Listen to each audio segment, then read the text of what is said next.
Good morning. Terry Northern here. Today we're going to talk about foundation support for a wax foundation in a wooden frame.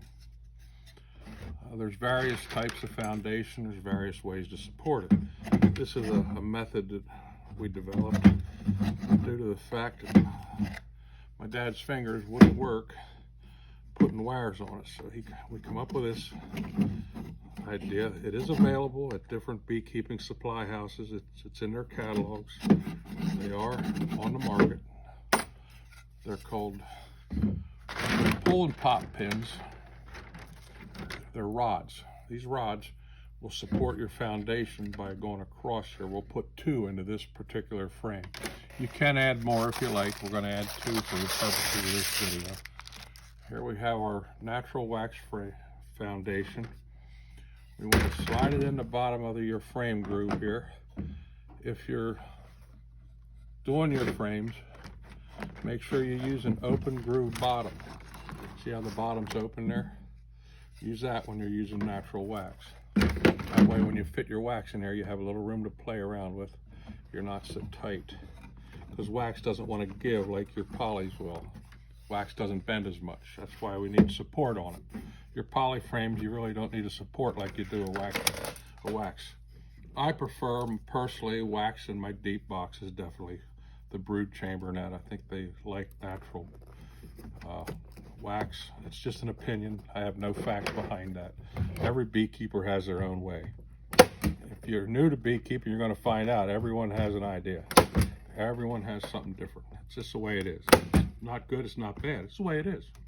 So I use a staple gun, staple it together. Now here we have it. So we have our frame together. Now we need to put some kind of support so we don't have this. You don't have to get crazy. You don't need to anchor it with iron or anything, but we have these poly rods that we slide in here. You want to take a nail and open your holes up before you add the wax. I use a galvanized nail that you use to assemble your beehives. There you have a rod on one side. The second rod will add to the other side.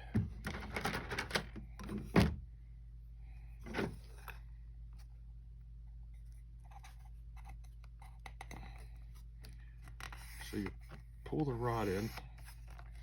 You can use pliers for that, which we will use pliers here in a minute. Okay, so we got a rod on each side. We take these little clips that comes with the rods, it's a little friction clip that goes on there. Put one on each rod. Just nurse them on with your fingers. They go on pretty easy. You want to hold the rod so you're not pushing the rod down in, okay? Now, we have to draw the rod a little bit taut and pull the clip down at the same time. So how do you do it? You can take a pair of household pliers and a fork. Stick your fork over the edge, just pull on it a little bit and push. The action's called pull and pop. Pull and pop, and that pops it together. Now, see how you have your foundation is firm. It doesn't wiggle in there now, okay? So we have firm foundation. It's held in 4 positions now. Bottom, middle center, middle top, top. So we have 4 methods of support. So your hive, see it's firm in there. You nip the ends off. And it's ready to go into Beehive. Thank you very much. Appreciate your help. That's PEX support pins. Have a great day.